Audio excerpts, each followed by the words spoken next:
Well, right? before I could even think about it, like, where was my headspace? Like, Yeah. this Meg, like, I'm so grateful that my head is intact, because in those moments, that's like one of my greatest fears. I want to be stuck on a feeding tube, and I don't want to lose my mental faculty. Same. Yep. And I want to go back to what you said about the comorbidities just one more time, because I think a lot of people think that if you're obese, you automatically have comorbidities, and that is not true. Guess what, guys? We're not doctors. No, we are not. If you're going to be making any major medical decisions, please consult your doctor. Yes, and that includes diets, exercise, medications, and surgery. We love you guys. And we want you to be in our OSLP family forever. So be careful and consult your doctors. We love ProCare. You guys know this. And guess what? They have a brand new product out, and it tastes like an orange Tic Tac. That's right. I have got it in my hot little hands right now. It's their easy to swallow tablet in Citrus Grove. And both of us have fully switched over to it. We had to, because it's easy to swallow, doesn't stick, and it has 45 milligrams of iron. And we both need that. Yes, we do. So go to procarenow.com to take care of all your bariatric body needs. And our code is the only one that gets you a full 15% off. So use code OSLP at checkout. Are you located in the Florida area? Well, we have the perfect office for you. Dr. Fridley and his wife, Macy, have created the perfect, welcoming, and safe place for your bariatric journey. That's right. So click on the link below to start your weight loss journey now. And don't forget to tell them that the OSLP's girls sent you.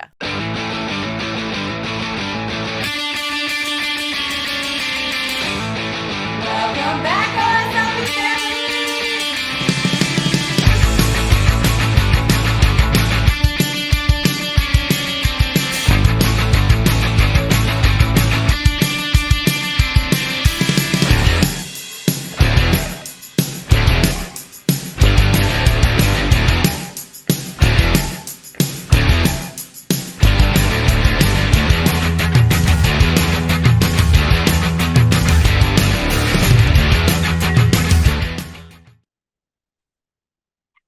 And then when we're done at the end, just hang back. We're saying goodbye to the audience, not you. Yeah. So you're going to say the goodbye to the audience with us. Yes. Okay. And then just stay on. Okay. All right. Ready? Welcome back, OSLP family! Welcome, welcome. You are listening to our Sleeve Life podcast, and this is Kelly. This is Beth. And we just want to remind you guys once again, for the millionth time, to go to our website. Yes. It is oursleevelifepodcast.com, and you can find all of many treasures in the website. Ooh, treasures. Treasures. There is, because you can get merch there. You can. You can actually sign up for our newsletter, so Which that way you that's guys the first get thing you should do. Yeah, because you get a free ebook. Yep. And then you get to know everything before everybody else does. Yes, and that ebook will be revamped here very soon. So keep a lookout for that. And then also you can find our pillar tracker, which allows you to track for a full year in one digital download. And after each of those pages of tracking, and the tracking is not like this, how many calories, Nope. blah, blah, blah, blah. It's literally you're tracking your water, protein, vitamins. Go buy your ProCare using OSLP as the code, because they were the only ones that gave you 15% off. And then you also get a journaling page after all of that. And the journaling page ties into the newsletters, because with each of the newsletters, you get a free journal prompts. So, and you can also find on the website. You can track your sleep and your mood. Yes. It's also on there. Yes, it is. And your movement. So it's not about like how much you did that day. It's just like, okay, you actually got up and did something and moved around. Like, we're just wanting you to feel better. So definitely go download that. That's on our website. And in the right-hand corner, we do have our Patreons. At the top. Patreons. Yeah, top right-hand corner. You said top, or you just said top, or you just said right on the right corner.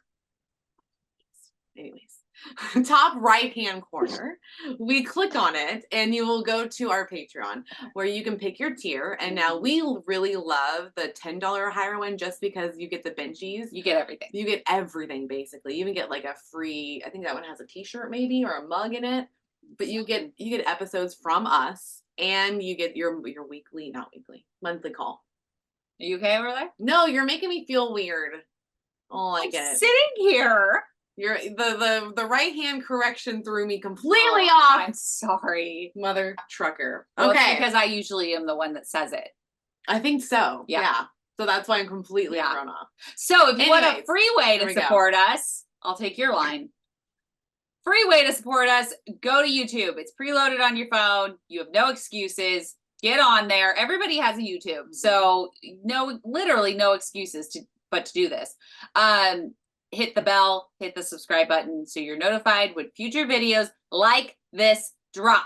Now, if you are on YouTube, you already know who we have.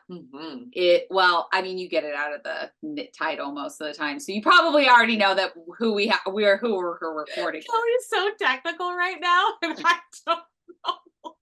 Fuck your face. That is. Are you done? Why is it funny if I'm technical? Spicy. Spicy to my lips. Spicy. I love you. Are you done yet? Yep, I'm You done. were going to introduce me? Yes, we were going to introduce the patiently waiting person that has been hanging out through by me and Kelly. You apparently have some goofiness going on. It's Meg. It's Meg Sytnick.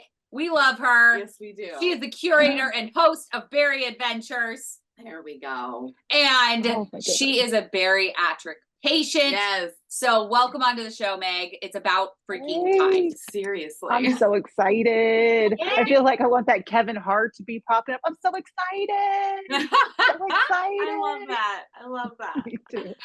So can we roll back and can you tell us a little bit about yourself and where your journey started, when you started noticing like weight was becoming an issue or became an issue? Yeah. Okay. Wow. Well, let's just jump right in. Yeah. Let's jump right in. So hey there and hello everyone. I'm Meg. And as Kelly mentioned, curator and host of Bari Adventures. So she just wants me to jump right in and make it happen. So here we go. So I'm being technical, so technical and spicy. We are in retrograde. Me and we are in retrograde. Spicy. But my pathway to my bariatric journey, I say it's an unlikely one because the form you see before me, I've said it before, is familiar to me, but I had some medical challenges that forced me into bed rest and steroids. If you've ever been on steroids, you know the drill, bed rest, you can't move. So no movements, steroids, train wreck, weight gain. And, I overcame that moment, and I'm just going to leave it at that medical moment, but it was really significant and poignant because I had put on a substantial amount of weight in a very, very short period of time. And when I say a short period of time, I'm like talking 6-8 weeks. Just so much weight, so fast, had to go through some surgery, managed to have all those medical challenges just overcome. And I'm so grateful for that. But it really just gave me a sense of like, I got to keep it moving. I have an opportunity to still be alive, to be living and to still do something. And no, I'm not in my slim form anymore, but there's still life. And I'm a spirit that really is super active, ladies, like constantly going. I want to be engaged. I like sports. And part of the challenge of that medical bed rest is they put me on pain management. Okay. And that was just brutal. It just slowed down everything in my body. I remember going into my specialist office and I sat down the pain management and I said, I just want to let you know I signed up for a marathon. Like I signed and up for a I'm done. marathon. I'm done with this. I'm done with this. And she was like, okay. And people thought I was crazy. They were like, Queen, how the hell are you going to cross a 26.2 mile away finish line in this weight, at this form, at this size? And I didn't care. And I signed up to walk. I got a hold of my bestie and I was like, look, we're going to go to this information meeting. We're going to do the Nike Women's Marathon with Team in Training. We're going to fundraise for JC, her son had cancer. May he rest in peace, my little angel. And I'm great at fundraising. I'm going to handle the fundraising and we're going to do this. We're going to run and raise. We're going to get this. So question. And I did. Yeah. So what inspired you to do the marathon at that size? It was a combination. So I had recently been nominated for Woman of the Year by the Leukemia Lymphoma Society. And it just so happens that JC was my honor hero. Okay. And the moment we met, it was just like this, it was magic. It was, he imprinted on me. Yeah. Oh, there it is. That's what it sounds like. Yeah. The moment we laid eyes on each other, he imprinted on me. And there's actually a video of one of his lumbar punctures on my YouTube. It was my first viral video. It has over 1 million views of him doing this lumbar puncture for his leukemia, a spinal tap. It's a wonderfully educational video. It's spectacular. If you ever get time, you should go look at it. Yeah. But my point is that JC was a catalyst because, his mom, was a mommy on a mission, and she needed a pathway through to stay on top of her health, her spirit, who she was. And JC was this driving factor for us. And I wanted my health back. And it was so easy to say yes. So we signed up to walk. Nice. To walk the marathon. And what was your size? Like, At the time, I finished that marathon at 242 pounds. Hell yeah. Yeah. Yeah. Good job. I did. You did. But I didn't do just one. I did 4 marathons in a year. Oh my goodness, wow. Meg. Yeah. What I learned through that is that no matter your size, and let me tell you, there was stigma out there training. I'm sure. Yeah. Oh yeah, there was stigma. And every week Angie was like, no, girl, we can keep, every day we would train together every week on that long run, even though my goal was to be faster than the walkers, but not as fast as the first run group. Okay. There you go. I just feel like set that's my a little very goal. Realistic goal. Yeah. Yes. Dick Beardsley said, it doesn't matter how slow, no matter how fast, when you cross the finish line, it'll change your life forever. And regardless if it's a full marathon, a half marathon, a 10K, a 5K, a 1 mile fun run walk, it doesn't matter what the distance is. It's the triumph over the adversity. Yep. Knowing that you can do it. It's the triumph over, that's right. And that's the same thing with the bariatric journey. It would be my marathoning that would help build some really core principles for myself that I live by. And that ultimately, during the pandemic, when I would get to my highest weight and go through 9 months of long haul COVID and get to 289 pounds, to the point where I needed a cane because of inflammation from the COVID just constantly releasing in my bowels. It was just expressing. Like, I'm talking inflammation on my nebulizer. 5-6 times a day. My biggest fear was going into a hospital. I'm sure. I wouldn't want to be near any of that bacteria. No, thank you. Nowhere near it. Nowhere near it. But it was actually a girlfriend who had struggled with her weight, who also had comorbidities of diabetes her whole entire life, who had bariatric surgery. She had gastric bypass. She and her sister had gastric bypass in October of 2020. Okay. And I just watched her transformation journey, and I just kept thinking about it. And I thought, this is tremendous. And just watching her gain her life back. And it wasn't necessarily that I wanted to have gastric bypass in that moment, but I just was so blown away by how much she was transforming totally, not just physically, but just she was getting back in touch with who she was. And that was resonating for me, because here I was, like, I felt like I was losing every sense of myself, not just the challenges professionally with the world shutting down, being in tourism, but also the loss of my spirit was just, poof. I did 93 days of solo isolation by myself. Yeah. I feel like I can feel you on the whole watching the transformation, because I did that with Mel. And it took me 4 years to get there. But I remember watching it and thinking, oh, wow, she's getting healthy. She's looking good. She's mentally, I could see the progression, and the opening up of her personality was even coming out. And Mel had a lot of personality, but it was even more of I wasn't scared anymore. You weren't scared. And so it was very eye-opening for me to think of bariatric surgery in a different way. Now, 4 years later, I think of it I thought of it in a very different way. But I think that's a part of being a bariatric patient, is by sharing our stories and by sharing with our friends and our family and social media, other people are seeing that and then being inspired to take control, utilizing the best tool that they can. Yep. That's right. And you said it right there, the best tool they can, because let's be honest, we all have a different toolbox. Like bariatric surgery is just that, a tool within our toolbox. And we all come to our tool with a different toolbox with different tools in it. Some are sharper than others. Some of them have everything we need. You know, some of them's got power drills. And I think, some people are set up to go and just go to town.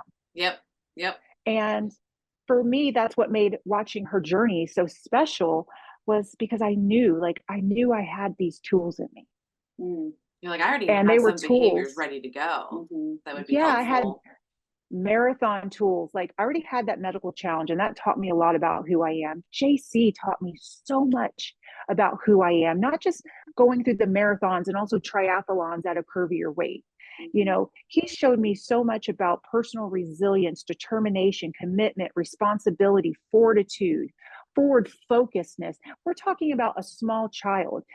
JC did things in my life and left such an imprint that I would be doing his memory a disservice by not considering bariatric surgery, by not taking back my life, by not finding my health. Because for me, it was like, I felt like I was near death. I wanted my life back. Yep. So when did you make that phone call? So I made that phone call probably in, I want to say February or March, to just tinker around with my benefits. You know, I'm really big into knowing my benefits, and just to see if it was even on the table. And it was on the table. And they asked me then, do you want to go over things? I'm like, nope, I'm not ready. I just want to know if it's on the table. Is it available? Is it available? And for me, I wasn't even in any position. At that point, I hadn't been vaccinated yet. But by the time I got vaccinated, for me, being vaccinated with a lifesaver, because it was able to tamper down and quell that constant expression that was going on in my bowels. And go ahead, Queen. Okay, so this is in 2021, February, March, right? Yes. Okay, so during the 2020, you got COVID, and it was extremely bad. It was bad. It was really bad. It didn't seem so bad at first, but then as time wore on, I couldn't get past the long haul symptoms: brain fog, excessive fatigue, the inflammation, constantly needing my nebulizer. I would wake up in the morning with all hella ideas on what my day looked like. And it would be an hour and a half. I had enough time to get out of bed, get in the shower, get cleaned up. And then by the time, I would be reaching for my nebulizer within an hour.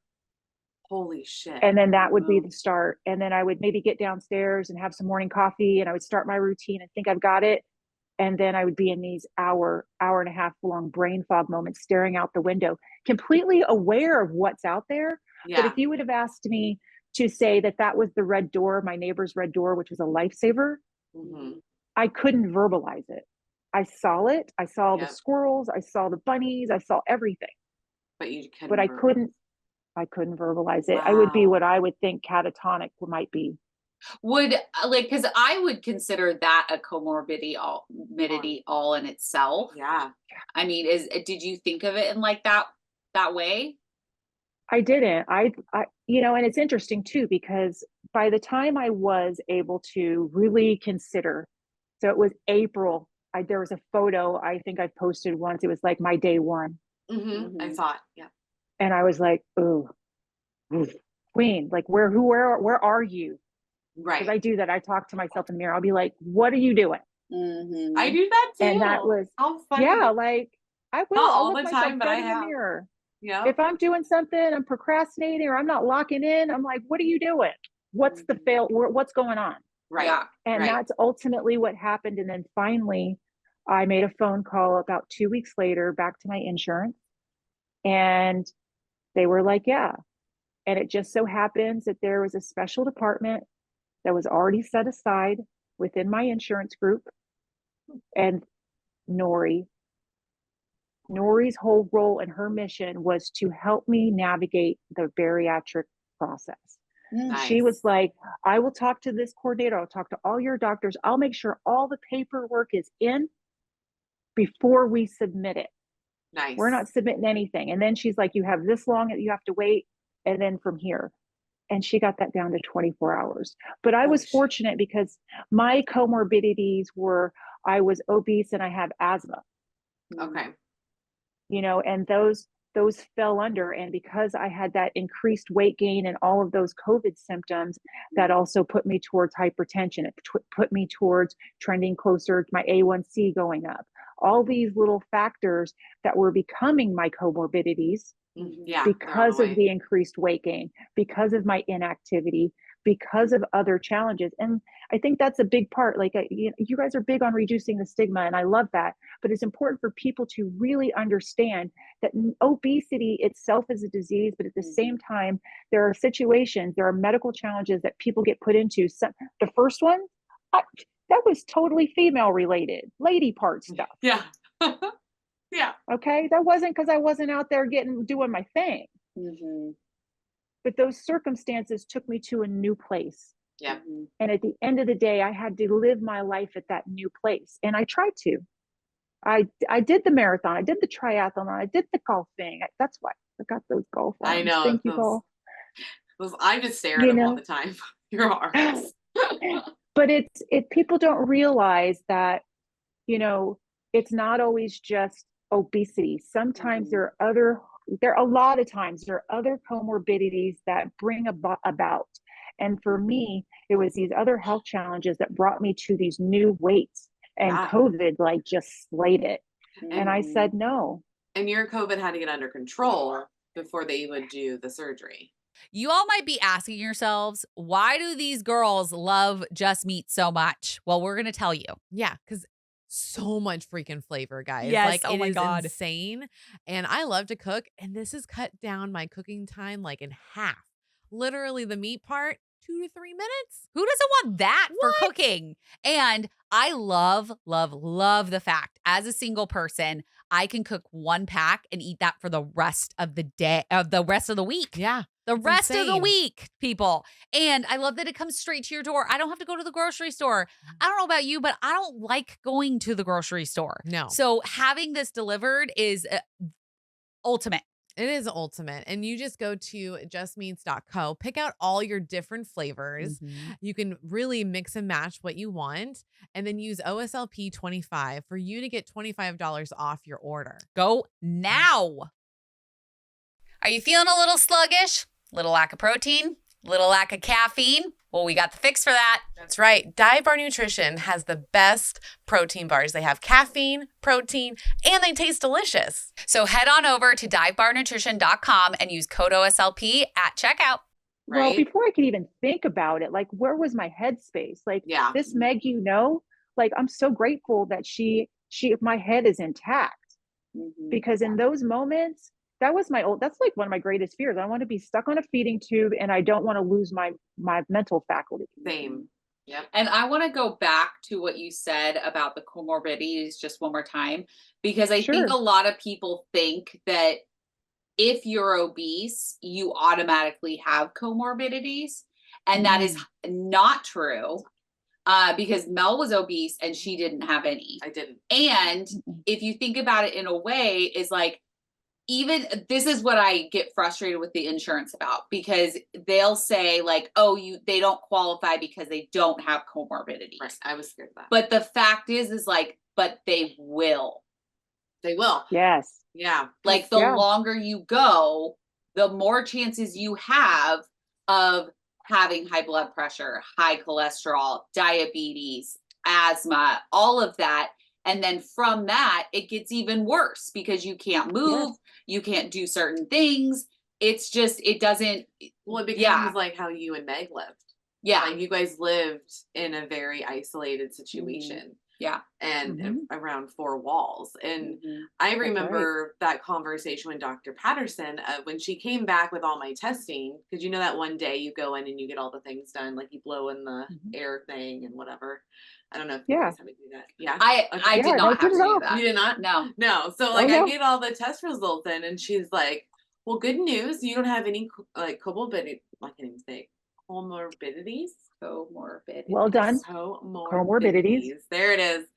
And she's like, and I think comorbidities is how I say it. More titties. I've been waiting for it. More titties. More titties. To where she's like, you don't have any. She's like, but your body percent fat weight is about 39. And I was like, wait, but if I don't have those, like, do I not get surgery? And she's like, well, no, honey, like you've hit the percentage mark, but that's fine. I was like, okay, because I was nervous about that. I've been told if you don't have those, then you're not going to be able to have surgery. And when I told her, I was like, okay, I was like, because what I'm trying to prevent are those things. And she goes, no, honey, you're good. Because in my family, it definitely diabetes and heart disease, like instantly. So she's like, no, we're going to get this done so you don't have to worry. And I was like, okay. Yeah, well, my insurance company wanted a comorbidity. They were like, you either have it or you don't. And that was actually a challenge. And I had asthma, but what I ultimately got me the secondary comorbidity, and here, this is the easiest one to get. Okay. But it's the biggest pain in the fucking ass. And I said it. So the first F-bomb of the show. And I know what I'm going to say is like straight up, and anybody hearing this is going to be like, fucking facts. Number 2, fucking sleep apnea. Yeah. Period. Yeah. It is like the worst. Okay.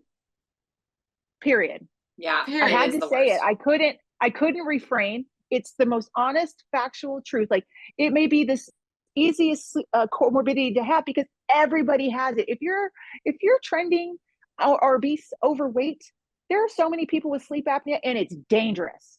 Super dangerous. Okay. Super dangerous. I had no idea. And here's the thing: while I was sleeping during COVID, I would hear this click, click, click, click. I would hear a little stick, not even like a click, but like a stick. That's like there was scary. Something sticking. Really, it wasn't like stopping. I wasn't stopping in my sleep or anything like that. It was just the way that when I would breathe, the way it would just kind of stick a little bit, and that's not good because when you lose oxygen to your organs, that's super, super, super dangerous. And so, it's the one thing that's probably most overlooked. Yeah. It is. So this is kind of funny. I have stories too about sleep apnea. We have sleep apnea stories coming up. Sleep apnea. So the funny thing is that I had a weird symptom of my sleep apnea, like you did. Well, not symptom. I don't know. So I went in and I did the testing, right? Okay. You wear the wires and all of that to test. Yeah. I did mine at home. I did mine too. Yeah. Mine was at home. And although you don't sleep worth a shit with that shit on you, like I did just fine. Oh, I did not. I sleep well. Oh, well, maybe it's just me then. You suck at sleeping. I do suck at sleeping. If there was a contest, you would not win. I would win. The worst sleeper ever. Yeah. So I went in. Is that with or without? Like, I have to take Ambien. It's part of my. Oh, I'm on 300 milligrams of trazodone. And I still wake up. Yeah. I take 300 milligrams of trazodone. I take 2 Tylenol PM, and I have a melatonin patch on me, and I will still wake up. And sleepy time tea sometimes. And sleepy time tea sometimes. Yeah, you're right. So I just don't. Yeah. Wow. Well, I recently we're learning more and more. We're learning more about this. Yeah. Yes. So I ended up we're gonna squirrel. So on last Friday, I love it. I had a one-off meeting with this psychiatrist because my psychiatrist was booked out for a month, and I had therapy and I forgot that I had it, but then I missed it. I missed the appointment. And so I had to schedule so that they would prescribe me my Concerta, which is for my ADHD. Okay. So they would not prescribe it unless I met with him. And I'm like, but he's booked out for a month. Because I'm not comfortable. What Mel gave me this, like, are you comfortable with me being off my Concerta that long? Because I know I'm not comfortable with that. And I had her tell them that. Yeah. Because I'm sitting next to her. I work with her. I know what it's like between ADHD meds and non-ADHD meds. That's and a valid question. I was like, I told her to go, like, tell them, are you comfortable with me not having my meds for a month? Yeah. And so I did. Oh, look how fast they got someone. Yeah. So then they messaged me the next day because it's through texting that I can I can text them. And so they text me and said, hey, if you're okay with it, we have a provider that you can meet with just this one time. I was like, do it. So she had an appointment that night at that afternoon at 2:45. And I was like, awesome, cool. So I hop onto the call. This lady is so fucking amazing. Like, so amazing that I've switched my care to her. Yep. Like, yeah. And I'm paying out of pocket just to see her because I don't care. It's like worth it. So I get on the call. I mean, that's what I'm talking about. Good healthcare is hard to find. When you find it, you got to stick with it. Yep. Even if you have to pay out of pocket, you do what you have to do. Yep. So I hop on the call and she asks me, of course, like, what are we doing? And so I was like, oh, I explained to her why I needed the appointment for the refill. And I was like, and I was wondering if maybe we could up my trazodone, because at that point I was at 100 milligrams. And I was like, and I'm wondering if I can up it because I still am not sleeping. And so then she goes through this like bunch of questions and we're kind of getting to know each other. And, she's asking me questions about like anxiety and depression, which I have both. And then she must have just like picked up on it, but she goes, has anybody ever talked to you about being bipolar? And I go, no. Like in 37 years, nobody has ever broached that subject with me. Never. Interesting. So then she goes down and explains why she learning so much in one telehealth call. Telehealth call. So then she tells me, well, most oftentimes people that are bipolar have family that have addiction issues. Bingo, got that. Have trouble sleeping. Bingo, got that. Have ADHD. Okay, another check mark. Okay. And then she goes into like, and then when they have like manic episodes, which may not be manic episodes, they could just be a little out of control. Yeah. She said most oftentimes people go out and shop for things that they don't need. And I just straight face looked at her. I go, yeah. So you're like, hi, my name's Kelly. I have a shopping addiction. Hi, and so then she explains like, okay, there's basically two sides of medications. And one of them for the lesser amount of bipolar is a mood stabilizer. And I said, okay, well, is that something you're going to prescribe me? And she goes, well, I'm not your normal doctor, so I can't prescribe those things. And I go, and she goes, unless you ask for it. And so I said, I looked at her and I was like, this is me asking for the medication, please. And she goes, okay, got that. And then she explained even further that when you are bipolar and aren't on a mood stabilizer, your brain waves are doing this. And your medications that you're put on for ADHD and sleep don't work the same way. Yeah, because you're not on an even scale. Yeah, you're not in homeostasis. Yeah, and I found out that my Cymbalta, I was taking it the wrong time of day. So that was supposed to be at night, not in the day like I was told. Oh, no. So all of these things have been overhauled, and I actually talked to my therapist about it. So we are actually doing the official assessment for bipolar on Tuesday. Look at that. Way to advocate for your health care. Thanks. Yes, well, 100%. And she was like, we were talking about it, and I was like, I really appreciate you like listening to me and like actually seeing me and hearing me. And she goes, yeah, of course. And she's like, I know I'm not your normal doctor, but would you please message me on the portal and let me know how everything's going? And I go, can I switch to you? And she goes, yeah. I mean, you're your own advocate. So I encourage you to advocate for yourself. Yes. And if you would like to switch to me, that's totally within your rights. Yes. And I go, oh, I was so excited. I like called Mel and like just spit it all at her. And I was just like, because then the other thing I found out was my older sister is bipolar. And I had no idea. Well, I mean, I feel like you just hit the jackpot. Yeah. So the greater takeaway is you are going to be elevating your sleep game. Oh, it already has. And so I can't wait to find out how that goes, because I'm a stickler for a sleep routine. Oh yeah. So I've already been sleeping better. And I, instead of my normal, like maybe 4 hours of solid sleep, I got like 6. And then I was able to fall right back to sleep after like 10 minutes and then slept until 8:30. I don't sleep until 8:30. But are you falling asleep? Are you falling asleep? Are you going to bed and like you're taking your sleep stuff and you're going to sleep? Yep. Cell phones and you're like, poof. Yeah. Wow. Yeah. So it's really good. It's really good. Healing's gonna go up. And for people who don't know, and for people that don't know, we've traveled together. So like this, yes, we're over here like detailing out like sleep hygiene. Like we've traveled together.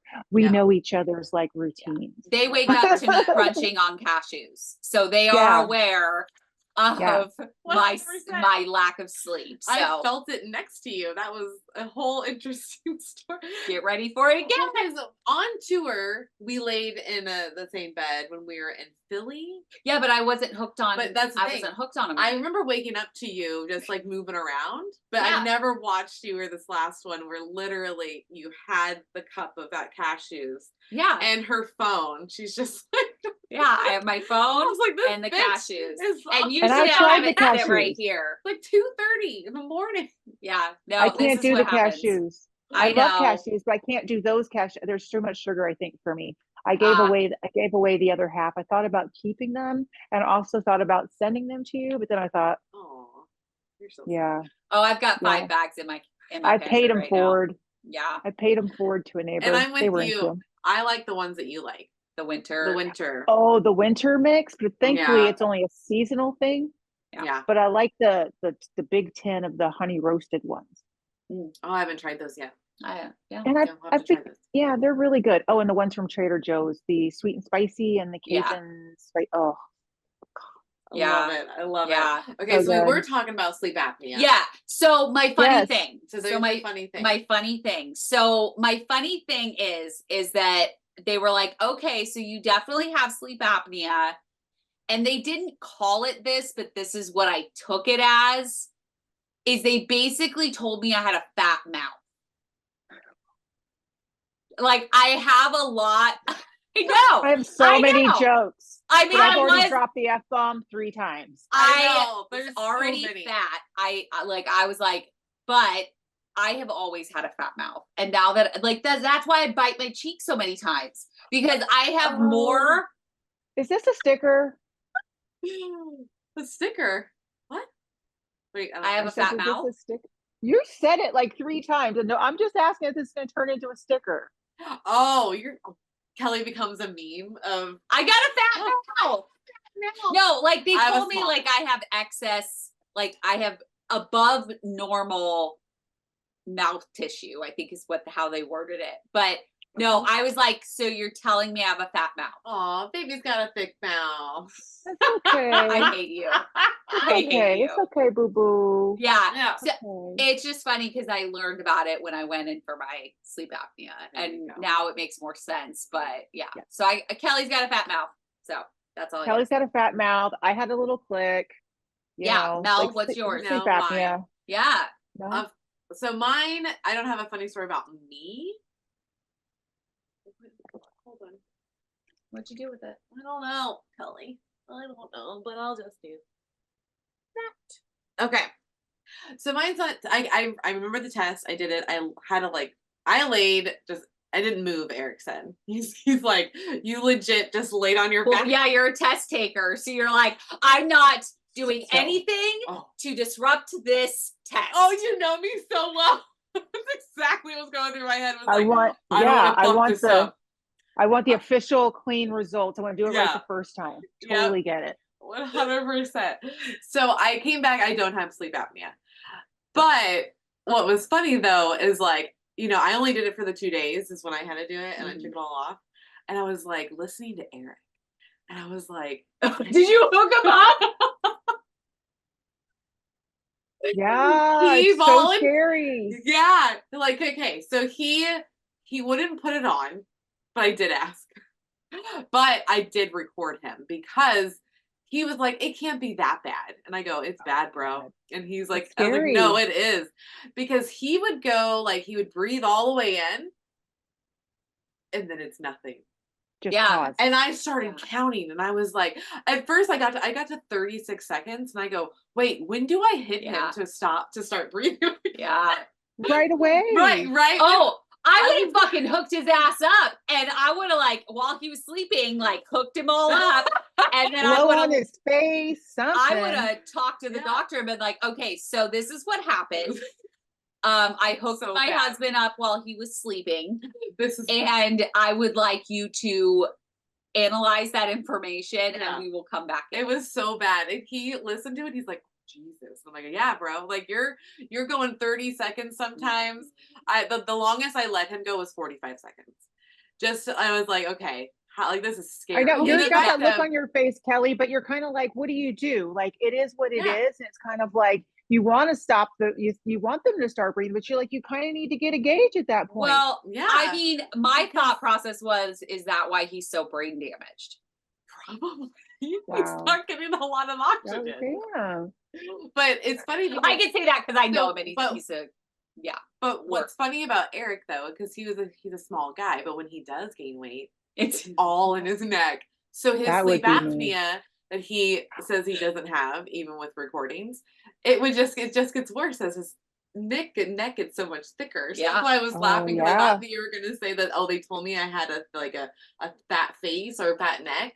Oh no, I had that. Because for Eric, they like I remember my own brother was like, dude, like you need to it might be time. It might be time. Can you breathe in there? Yeah. That's so scary. Sleep apnea is like the worst. It is. So we completely digressed. We have. And I would say, you know, he probably would have benefited so much from a sleep apnea machine. So there's a lot of things he would have benefited from. Get your sleep checked. It's very important to your health. Yes. Your healing. You can't fucking heal if you don't sleep. So that's a whole thing. Amen to that. What she said. Yeah. Yeah. Okay. Back to Meg and her story. Oh. Yeah. So you got this is one of those times. Yeah. So I had to and we're back. And we're walking. And we're walking. Exactly. So I ended up having to like go through the whole sleep thing, and that's how I got my comorbidity, was through sleep apnea. I had asthma, and it was severe, and there was a stark trend, like we were talking about, like, you know, it's like, what if the comorbidity is something that we're trying to prevent, you know? So for me, it was like I hadn't been to a doctor, and I was, while curvier for sure, I was healthy and I was active for that, like just on top of it, like it is what it was. Yeah. When your body seems to crave movement. It does. Yeah. It really does. Mine in particular. And I went from being so active and just living that life out on the driving range, out playing golf, you know, just about it. And just about like my lifestyle too, here in the city, just everywhere I went, I was still walking. Yep. I would easily in a day get 12, 13,000 steps, even again in a curvy weight. So, you know, or curvy form, as I really like to say. So, you know, I was still doing my thing, but the reality was that increased weight gain through the pandemic, and so rapidly, and the deterioration of my body as a whole, not just physically, but mentally, that was enough to say, I can't. So having that moment where I just looked in the mirror and I was just like, no, I want more. At that time I was 40, 45. So at that point I was like, I want at least 40 more years. I know my spirit deep down has that in me. Yeah. And so that's when I reached out to Nori again, and she's like, she walked me through what her role and what her goal was, and that was to help me navigate all the chaos. She's like, there's going to be so much and it's going to drive you crazy, but you just got to stay true to what you do. I'll handle the rest. That's all my primary care team said to me was, you do you, we'll handle the rest. We'll make sure you've got everything you need to be successful. Nice. I know. Care team. Nice. Such a great care team. My surgeon and my bariatric surgeon we were like, it was like the raging bull with us. Like it was like Pamplona all the time. But I just had to keep going. On the other side, we have a completely different relationship now, and that's not uncommon. You know, it's hard. The process is difficult, but it was worth it. Interestingly enough, with regards to insurance, my barriers to surgery, my insurance changed the day before my 6 month, because I had to go through 6 months of monitored, and I couldn't miss a month. Oh. Okay. I could not miss a month, and my care team's in one city and I was living in another. Oh my God.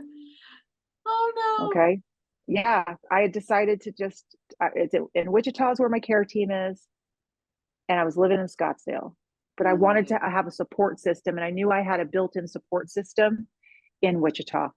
Yeah. And so I just kept going back.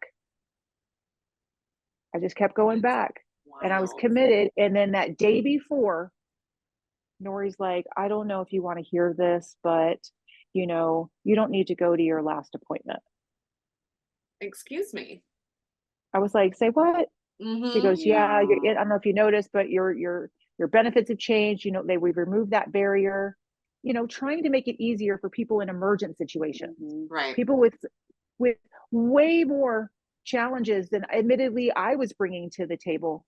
As far as like health, it was still a serious situation for me. But when I look at my journey in comparison to so many, I feel like that's what makes me a great advocate in this moment, because we all come to our tool for different ways with a different toolbox. Yep. With different resources in our toolbox. And I was like, I'm still going. I'm finishing this. This is the path I've set myself on. It's a part of showing up for myself. These barriers were there for a reason. I needed all 6 months of those, but it would be another 3 months before I would even get on the table because of the second round of coronavirus was coming through. Oh, shoot. So I was given my date in December, at the beginning of December 1st, I was given of 2021, I was given my date. But that was a wonderful thing too, because it was also testing me to see if the weight I had been losing, if I could maintain it through the holidays, if those habit stacks were in place, if all that work, all that commitment, if my core principle that got me through my first medical challenge, through the marathon, through solo isolation, through COVID. Yeah. You know, that was real life proof positive of whether or not everything I was doing was really going to get me through to a bariatric lifestyle.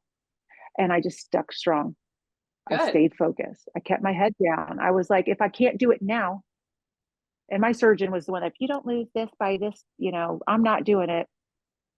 We're talking, no, that's a bad attitude to have. And I have to check myself. Because he was like, if you don't lose 10 pounds, I was like, 10 pounds? Are you fucking kidding me? I'm down 40. And by the time I got on the table, I was down another 20. Ooh, show them. And because it was very much a stop talking shit. I'm doing the work. Yeah. Because that was the type of relationship we were having. And I remember on surgery day, I asked him, I said, are you ready to change a life? He says, oh, no. This is, you're doing it. I was like, no, I've been doing it.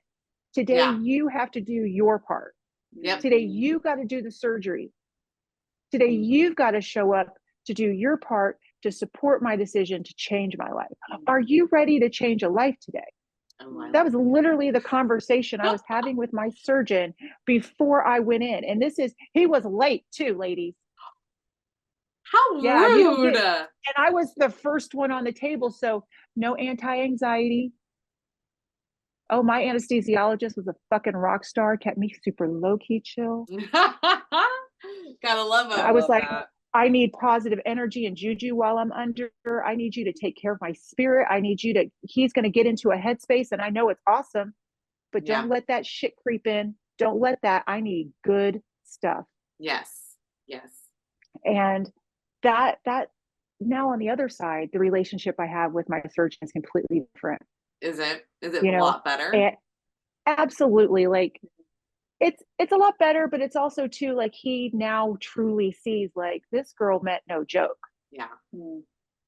She meant no joke. When she said that this form that when I say now, the form that she sees, he had never seen that before.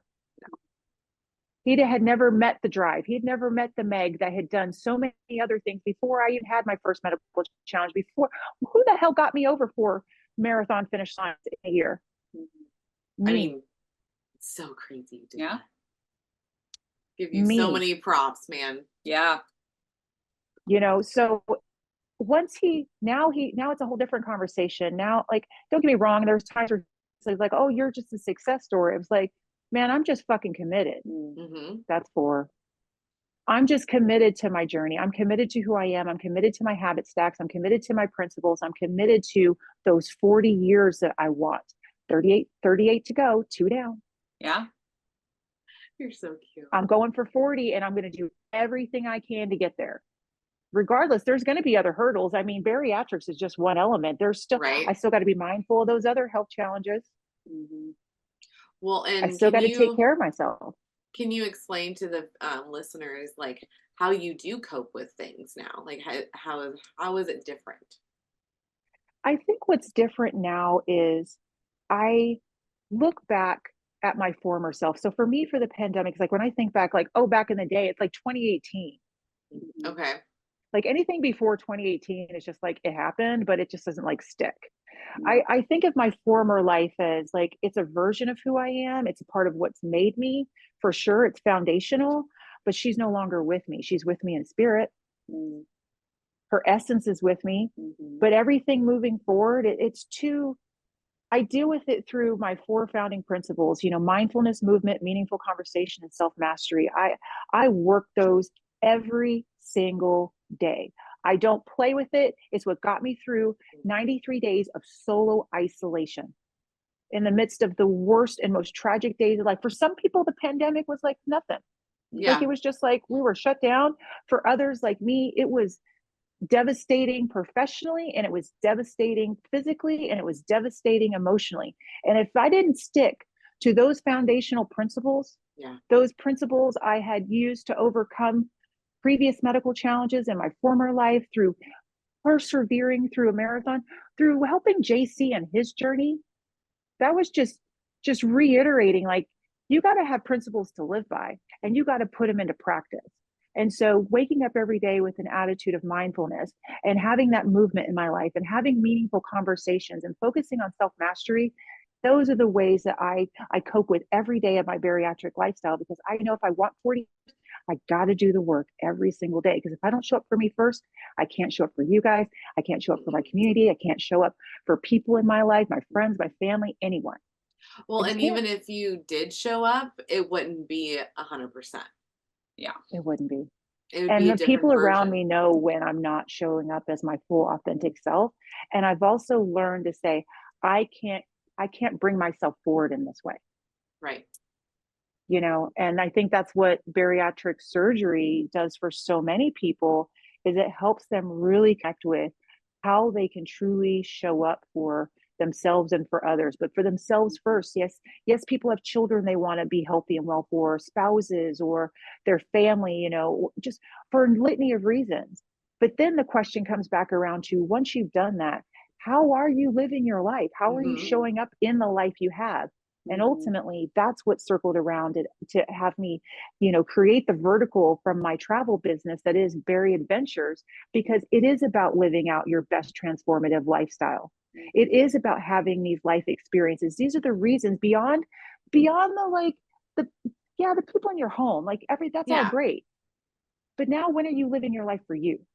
Well, and that's what I'm learning now, actually, both of us. It's not it's all about the experience. So like basically like we had these surgeries so we can experience more.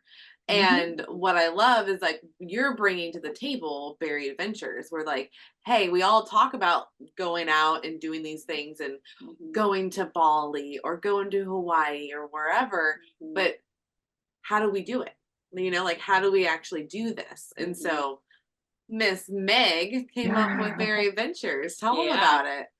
Yeah, well, you know, Bari Adventures. So for me, you know, pre-pandemic, you know, meetings, incentives, conferences, events, that's always been my wheelhouse, you know, specialty, bespoke experiences, intimate groups, creating these activations for, you know, my incentive programming through travel, so many different elements in so many different areas. But in receiving my tool and adding that into my toolbox, I was very quickly brought to an understanding that I've had a lot of life experiences that many have not. Yes. Even in my curvy form. And oftentimes we hear that about not doing certain things because they may be at a place where they may not, yes, their form may not make it easy for them to travel, but there's so many other challenges, whether it be social anxiety. And that social anxiety comes in so many different forms. Yep. I've learned that too. It's not just like, oh, I interacting with people. It might be eating around people. Yep. That's a big one. That's a big one. Yeah, like I've learned a lot about that in the community, but also too, like anxiety, depression, resources, financial resources, or just the ability to have, do they have a car to get to a destination, to live out an experience? And so I really just sat and I've talked with many people in the community. I get out there and I go and I show up. You know, you got to show up for people. You do. Because my block people it was size and it was like financially, yes, but just believing that I would never get somewhere. Like this isn't for Melanie, it's for someone else. Yeah, you know, so that's huge. That was a big one for me. Like trying to realize, like, no, like you're like everybody else. You can go anywhere you want. Like you got your passport. Right. Here you go. Like, why are you telling yourself you can't go? Like that. Well, that's a huge part of it. People do that, Bari or non-Bari, though. No, people do that, and that's the interesting thing about being in tourism. You know, I see how people spend their money, and I see what stops them from creating their life experiences. And usually, it's not the money. Okay. Money is just the obvious response. Yeah. It's a factor. Yep. Don't get me wrong. But I've had many people say, I'm never going to Hawaii because I can't afford it. In what terms? Right. Okay. Like if you're relentless enough, you can watch air sale, like you can make it happen. Yep. If air goes on sale 31 days in advance. Like if you really want to go, you got an idea. You know that you could spend anywhere from $300 to $1,500. So go ahead and just make that a marker for you. There you go. You don't have to stay. You may have an idea of a 5-star resort, but maybe 3-star works for you. Maybe an Airbnb works for you. Maybe a condo works for you. Maybe a hostel works for you. You know, maybe I'm a land and I'm gonna figure it out works for you kind of person. I don't advise that personally, but hey, if that's how you roll, couch surfing a thing for you? No. You know somebody there. Sometimes people just allow other factors to control that decision making. And it's no different though within the bariatric community and in exploring my desire for connecting with community. So while we have our bariatric mandates, which, you know, sleep, our hydration, our vitamins, our movement, and our nutrition, like those are like hard, those are non-negotiables. Right. You know, community is a non-negotiable for me. Before I even got on the table, I wanted to know hand to God, you can go to ask my mom. She's going to tell you the number one question I asked her before surgery was, Mom, how am I going to fit into this community? Because everything I was seeing out there, we've talked about this, I would find these groups and these Facebook groups and different things. I was like, train wreck. Well, the Facebook groups are wild. Yeah, except for ours. Ours is great. It is insane. No, but the free ones to get into. Yeah. You know, those are. They bring to bear. They bring to bear. They brought to bear. Yeah. They brought to bear nuances of the journey that I needed to take into consideration. But I also have to say that it was one of those Facebook groups that found me my surgery twin, and she was in the same city. And mind you, I was living someplace else, who was in the same city, with the same surgeon right behind me. She was right after me. That's and it was really all because cool. I had a courage to post I'm starting my liquid diet. This is how I'm getting through it. Yeah. Photo. Where are my March surgery people? Ding, ding, ding, ding, ding. And then there you go. You had your twin. Wow. Got my twin. That's why it is important to share. It is important to share. It really is important to share. So Bari Adventures ultimately was, after getting out there and attending various community events, including yours, the first annual JBY, or the first ever JBY, I should say, you know, it was about getting out there. And these were all individuals that had been a part of my journey, you know, and I was able to connect with Natalie, Breaking Barriers. We all know from Bari Nation. She was my linchpin. She was my linchpin because she was showing I needed to see what bariatric living looked like. I wasn't getting on that table until I had people showing me what living life, a bariatric life looked like. And I'm not talking about 2 years.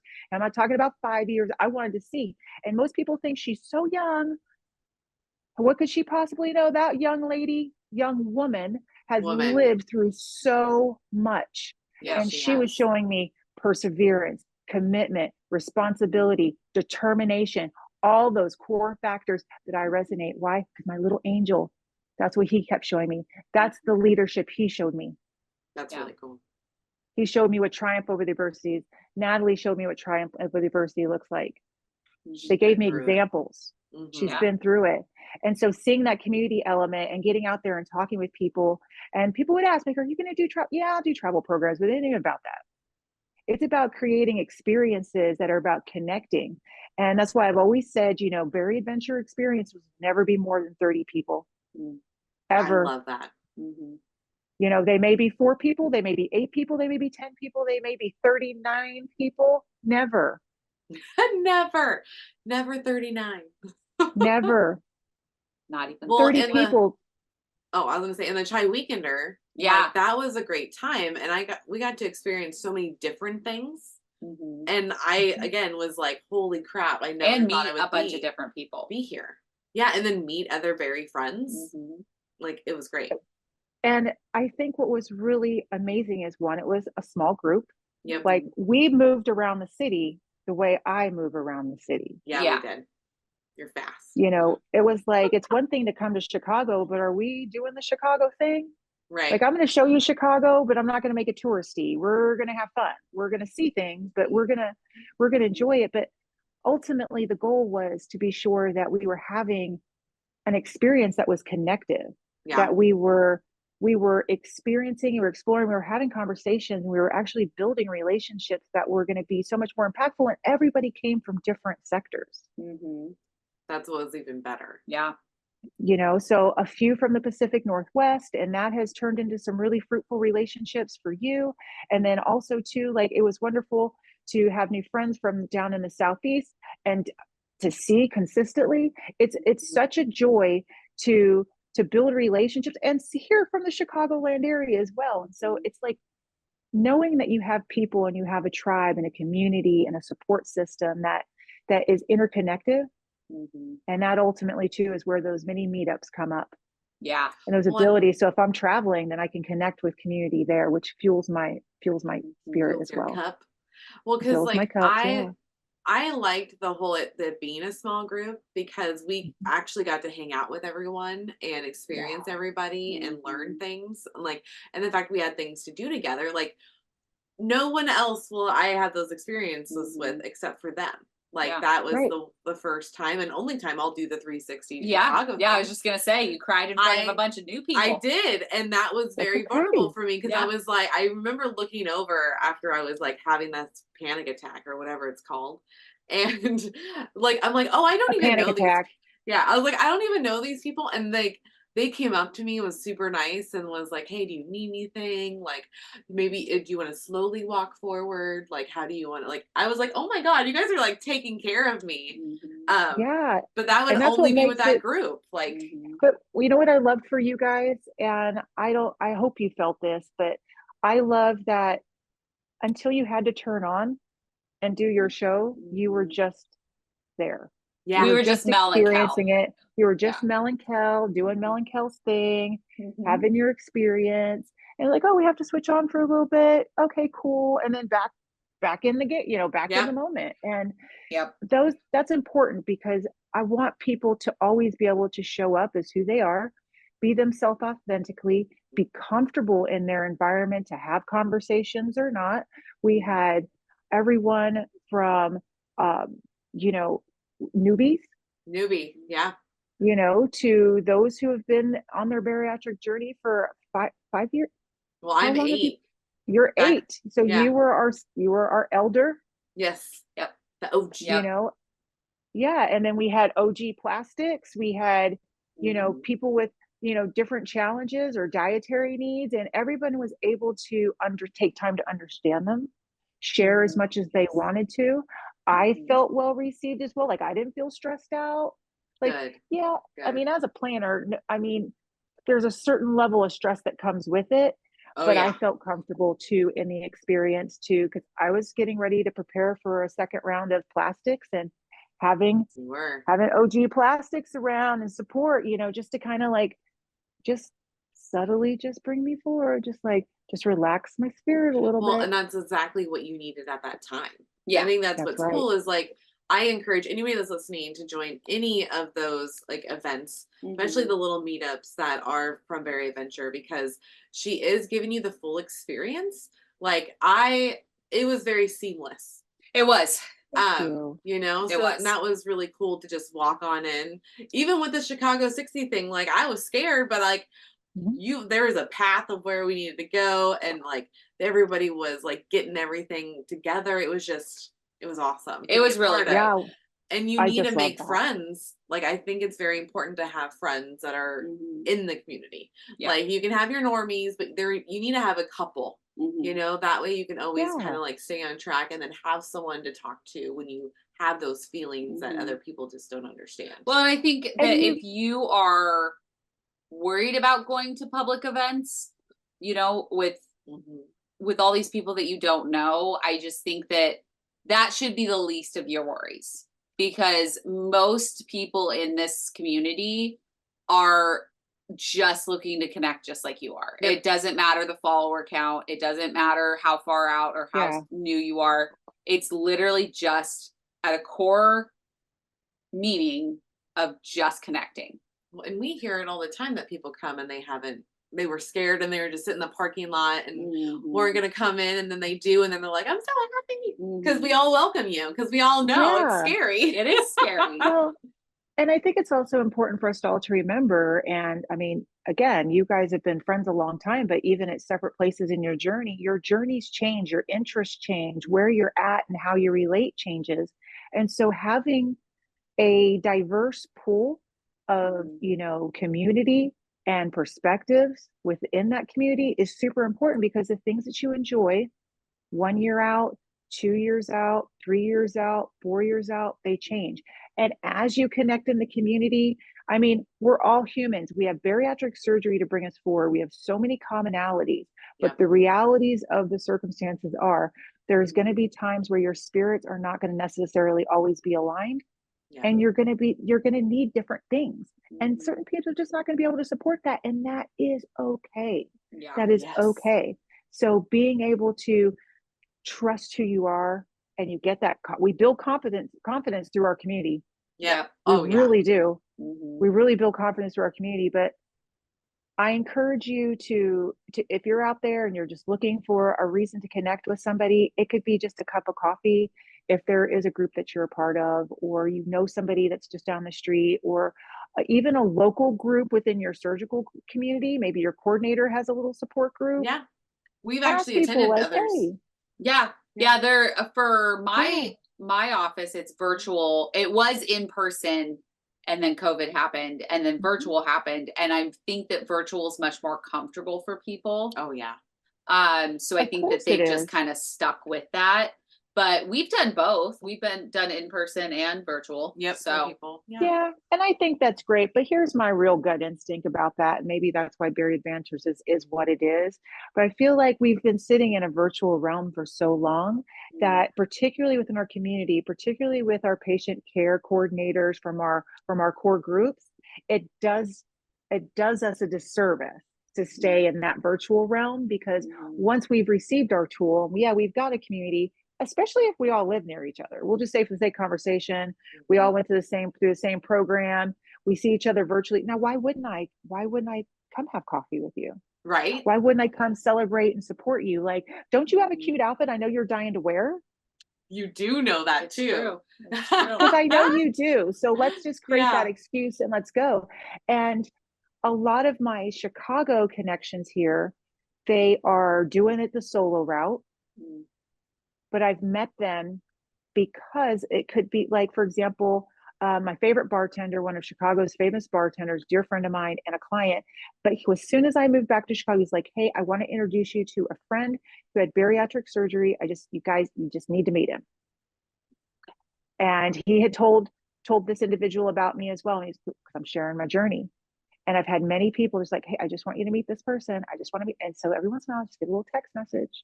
Hey, what's going on? Or I'll send a text message. How are you doing? And then they're having a little complication. I'm like, okay, like do you need cheerleader? You need a homegirl? What you need? I love that you do that, because we've implemented that. Yeah. The how do I support you? How do I support you right now? Yep. How do you support you? And how do you support them in the moment? Be super cute. Because it's such a broad the definitions, and it leaves us out there. We can only do so much, because again, if we're not taking care of our needs, how can we show up for others? Yeah. And was that Herb that you got to meet, wasn't it? Oh, I love Herb. I met Herb though. How did I meet Herb? No, these are other people, but Herb. What did Herb and I meet? Bariatric. I think we just Bariatric. Herbie's my homie. But see, I wouldn't know. We wouldn't know Herb if it wasn't for us going to Chai Weekender. Yeah, and we love Herb. And we love him, and we talk to him. He goes to our lives, and he made fun of the fact I don't have a real hand mixer thingy. He said he was going to send me. You don't have an actual like hand I don't mixer. So I was just using that's what it was. I couldn't find my whisk, and so I was using a fork. Using a fork. Yeah, and he's like, everybody uses. He's like, Melanie, you got to get some with the fork. There is a technique with the fork. There is a technique with the fork. You kind of lay it and just. Yep. Yeah. There's benefit to it. Sometimes the whisk can get a little weird, and you can overfluff. You can overfluff. And I don't want to overfluff my eggs. No, thank you, sir. No, very light. And you know what? Who's the guy with the Hell's Kitchen? What's his name?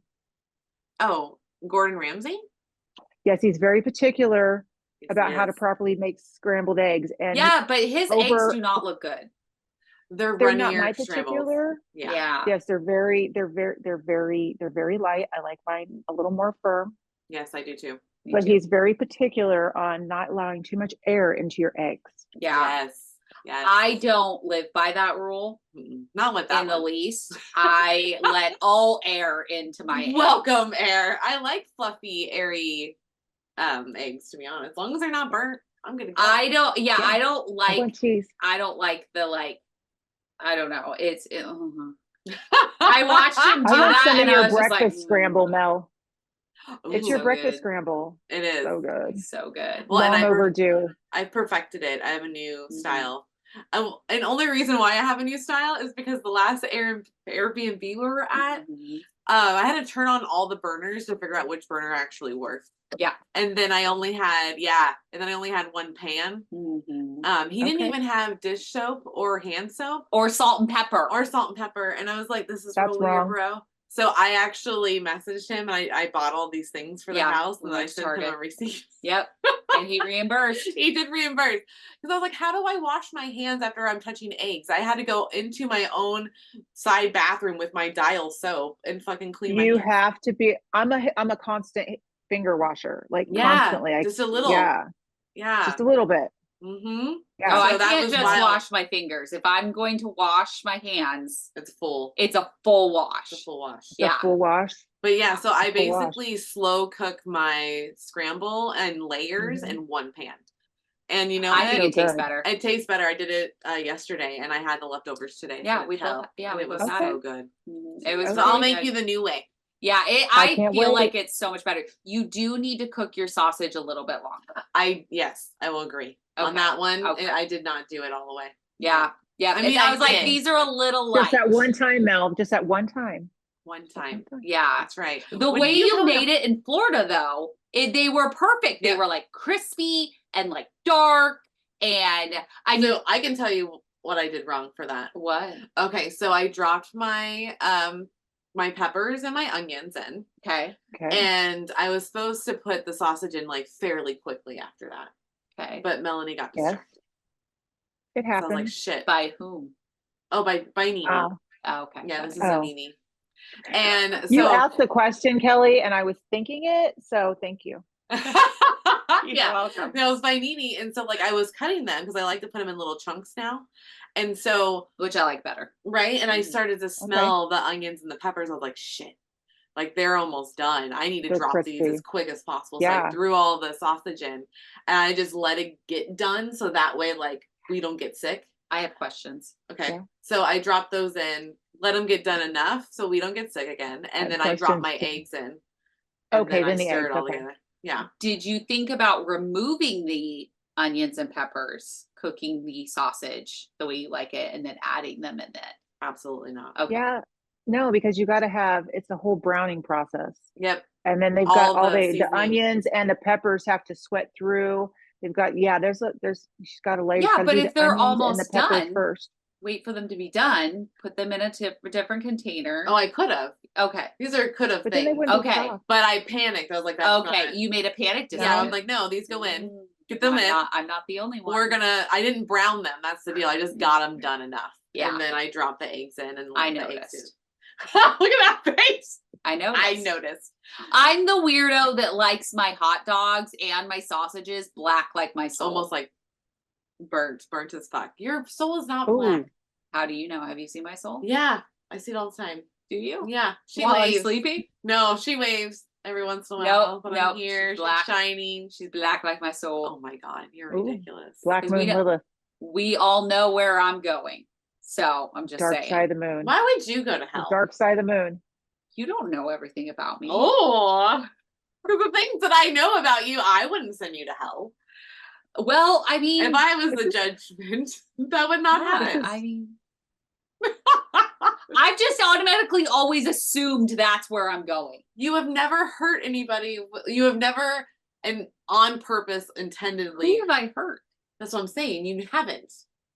But you said intentionally. Yeah, you never intentionally hurt. Who have I hurt unintentionally? Lots of people. You've hurt me, Zach, Katie, maybe. Oh my God, you're talking emotionally. I'm talking physically. Yeah. Okay, whatever. Well, because I know you can't hurt me physically, but you can definitely send daggers. I can throat punch you.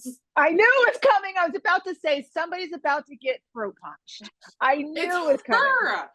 I'm gonna get throat punched. And then that you'll say it because even yesterday during the 4-year anniversary, there was a whole thing. Yeah, and Katie and you will throat punch people. So I'm like, if I ever get throat punched, you guys got to go to Katie or Kelly. One of them throat punch. Yeah, because if I want you to stop talking, boom, you're done. Hurt my throat. Wow. Man. Yeah, I'll crush your esophagus and the whole thing. Wow. Yeah, whatever it's called. No thanks. This is where I tap out. Don't piss me off. I won't piss you off. Okay, cool. All right. Meg, I think we have our one last question that we always ask. Okay. Your NSVs. Oh yeah. What's your biggest NSV? Because you know we love those. That's a tough one. I've had some good ones. I just had a really great one. This past weekend. Okay. It was really good. I just did I went parasailing for the first time. Holy crap. How was that? That was fantastic. I got to tell you, it was so peaceful, so serene. See my nice little glow. Yeah. Yeah. Yeah, like that was really cool. But I would say probably, here's the biggest NSV that keeps on giving is being able to travel in a carry-on. Oh, yes. That is true. You do travel in a carry-on. Every time I do it, every time I'm over here repacking again because I go wheels up on Friday, and I'm over here like, okay. That you can it do just keeps on giving. Smaller I can clothes, keep doing it. Easier things to do. Smaller clothes. But I also feel like that I need less. Okay. Not just about clothing. It's just about, we all wear masks. Yes. We have our whole lives. I mean, that's who we are as humans. We try to show up as most as authentically as possible. That is always the goal, but there's always something there. And I love that I feel lighter. I feel like my spirit's lighter, that I don't need a bunch of things. I just need to show up. You know, I love my capsule wardrobe. I love leaning into that. Doing so allows me to transform into different looks and to feed that part of me that enjoys a different look and a different style or variation that expresses who I am.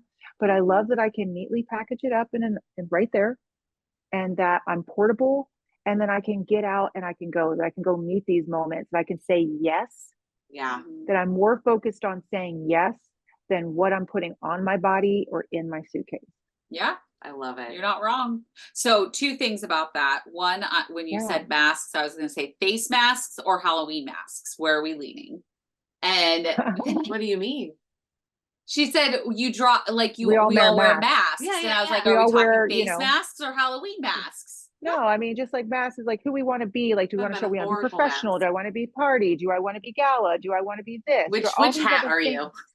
Which hat am I wearing today? You know, am I feeling Olivia Pope-ish? Like, what is this? You know, yes. Like, we all wear something. We all have a feel. Yeah, Olivia Pope, man, favorite. Oh yes, character. You remind me a lot of Olivia Pope. Yeah. Not gonna lie. And then second, one day you will have to teach us your magic of packing into a carry-on.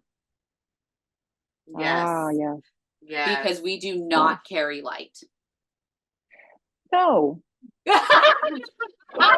She knows. She knows. She has seen our suitcases on multiple occasions. Fair. No, you love a wardrobe change. You love a wardrobe change. I definitely, you know, I would love that. But the question always comes down to, and I've been Marie Kondoing since before Marie Kondo was a thing. You're great at what you do, Queen. But let me tell you, the fact of the matter is, what are the things that you truly need? Yeah. I not the things we want. That. Well, I mean, we had this discussion on our last trip. We chatted about this on our last trip. I know, but I need to step-by-step instruction. You will be proud though that she actually has on the calendar prescription refills. Yeah. So that's a new ADHD moment. Yeah. That's really cool. So now I know, like, if we're leaving here, I know, like, okay, when is the cutoff date to where I need to, and is it over a weekend? Because if it's over a weekend, slight background for people, the discussion was stemming around like, what are things that we can do for long-term travel? Because they're on the road all the time. I'm on the road all the time. We have to think in advance. We have to think proactively. Oh my God, I totally forgot we talked about that. Yeah, we did. We had a whole discussion. I know, now I remember. Yes, we had a whole discussion because it's a stress point, you know, everybody has different stresses they bring to the table. We were talking about that earlier. Like, it's not always about just the form we're in. The anxiety comes in other things. What are the things that I have to have, or do I have enough of it, or am I going to get access to it? And it creates stress, strain, anxiety, and frustration. And those things prevent people from moving forward. Yep. You know, and when you said that you were like, I want this is my doctor, I'm making this choice, because we talked about that. What are we prepared to spend our money on in order to have our life experience? And for you to have the best extended experience that's also complementary to Mel's experience, that was a huge thing for you to get out there and say, I'm taking, well, not just that, sweet. It was about, I'm taking a proactive role in my healthcare, getting what I need and making sure I have it so that when I'm traveling, I am set up and ready to go and showing up as my full best self, mentally and physically. And now this all makes sense to me. Like, it wasn't my idea to put it on the calendar. I thought it was my idea. It was this conversation. But it was this conversation. And one step further, I asked my doctor yesterday about my Mickey Mouse letter. And now I'm realizing that this has been an ongoing thing in my brain. So yes, it all makes sense now. Yes, it is. So there you go. So now there you go. My work here is done, ladies. We should do like a crossover with you, and you teach us how to like pack a bag. Pack a bag. Teach us things for travel. Can OSLP pack light? That is the ultimate question. I think you can. No, I it really feel like just depends you on where we're can. going. I think you can. Well, here's the thing. You guys have a lot of crossover. Like we talk about crossover right here. You guys have a lot of crossover. And I think if you guys packed cohesively, you could be wildly successful. Cohesively. Ooh. I mean, I do. We probably could do that. Like, yeah, I like that a lot. Yeah. You know, now, when we go to we have already gone to pop recovery. I already plan on packing very heavy because I have to bring my entire, like, I have to bring my prom dress. Right there. I got to stop you right there. Just as a, you know, a preemptive. You've already made the decision to pack heavy. Yep. Rather than to prioritize. You're saying your prom dress has got to go. Okay, you need your prom dress. Fine. But your prom dress is just that, a dress. The rest of it are accoutrements. What'd you say? They're just add-ons. They're just accessories. They're just extras. Yeah, extras. They're just accentuating. Okay. I mean, repurpose and reuse. Let's see. How light can you pack? I'm pretty good. There's only really one reason why I don't bring a carry-on. There is. Because you don't want to do it. Well, before I traveled, remember with you, I was in a backpack org just to carry. I corrupted her. Yeah. So, but there's things that Melanie likes to travel with, so I need to check a bag. Yeah. And that's just who I am. I mean, I have gotten to the point where my bag will be like 36 pounds and hers is like 49.5. Okay. I'm straight. So you'd be surprised though. Here's the reason, which you'll be proud too, is that I'm bringing like protein powder, protein bars. True. I had my MCT oil on me. I had all the vitamins. You did. And so it was heavier, but when I got back, I was 2 pounds lighter. Remember, we were 47.5. I know. I blocked out that day. Well, we had the same weight. I blocked it out. We spent 11 plus hours in the airport because some fucking bitch didn't let us just check the bag. Just call down there and be like, hey, I got 2 more bags. We were 45 minutes before the flight left. Yeah. Well, that's another pro tip. You're over. Don't preach to the choir. You got to show up. You want to check a bag, you must show up an hour before departure. Otherwise, they can't guarantee. Just saying. We have learned that. Oh, I'm fine if they can't guarantee it, but let me get onto the fucking plane, please. No, because you have to travel with your bag. You have to travel with your hence, you have to travel with your bag. And you have to travel with your bag, Queen. Hence the whole and you know what the best part about a carry-on experience is? I'm just saying. You don't have to check a bag. Yeah. You don't. Not only do I not have to check the bag, but now I have flexibility for standby. There was one moment I had 2 flights I could connect on. And and the gates were like this. And I was literally like, both gate agents knew I was waiting for the standby. Who's going to give it to me? Yeah, one of them's going. And I was literally standing in the middle of the concourse. But had I checked a bag, I would not be in that moment. That is true. That's true. That is true. But because I had that flexibility. Yep. The moment that I wanted to throat punch this lady was because she was saying all of this and smiling and chuckling as she was telling us, I can't get you on another flight until 7 p.m. I'm sorry, it's 6:30. It's 8:30 in the morning. It was 7:30. Yeah. She got you. Yeah. So I'm like, I'm sorry, it's 7:30 in the morning. Are you telling me I have to go spend the next 12 hours while toting my big ass bag behind me? Oh, and this was after I fell up and then down the escalator. I still have not heard the saga, and that's for another conversation, but I definitely need to hear that because I want to know how you managed to do both in the same. Yeah. Yes. I mean, I can kind of picture it. Fair. It was all bag related. Okay. It was all bag related. And Mel. Okay. It was actually technically Mel's fault. Because with a carry-on, you can still, they extend a little bit, then you can still have a nice little carry-on bag. And I know you have the tank. Sometimes. Sometimes. But yes. I do have the big The tank. think tank. The think tank. All right, guys. Okay. Let's wrap this bad boy up Ow. as Kelly hurts herself. My knee just like fucking freaked out for a second. Because that hurts. you probably need some water or protein. I have been drinking. Feel my cup. Feel my cup. I know mine's like 2. Good job. I'm Thank done you. with And my I filled it up protein before we got 2.0. on. Good Ooh, job. protein 2.0. I love Good it. Thank job. you. All right. Always. Well, we are so thankful that you hopped on. Yes, and that we thank had you, a great thank you. conversation and got to hear more about your journey. I want to go over. So I think we might need to do a part 2. So yeah. Okay. Yes. Okay. All right. Women in menopause, we need to talk about. Yes, we do. So we did not touch on that. So, all right. Well, thanks so Not much for there being yet. on. Not there yet. Women in menopause. Women in marathons. How about that? Women in marathons. Okay, one last comment. Yes. When you said the last of the 4 things that you do, Self-mastery. all I heard was self-masturbation. Yeah. That's what all I heard. I And I was trying to be respectful, so this is the moment that I'm saying it. Because you said it, and I was like, we're not leaving on menopause. We're leaving on self-mastery. Self-masturbation. That is correct. You are on the OSLP podcast. Yeah, well, guys, we do have a website. It's oursleeplifepodcast.com. You can go there to get all of your needs. If you want to hang out with us behind the scenes and get behind the scenes information, go to patreon.com/OSLP. I think that was very technical. And then if you go ahead and want to see all the goofiness that just happened in this episode, go to YouTube, hit the subscribe and the bell, and you're going to get episodes like these every Tuesday. That was very technical. Thank you.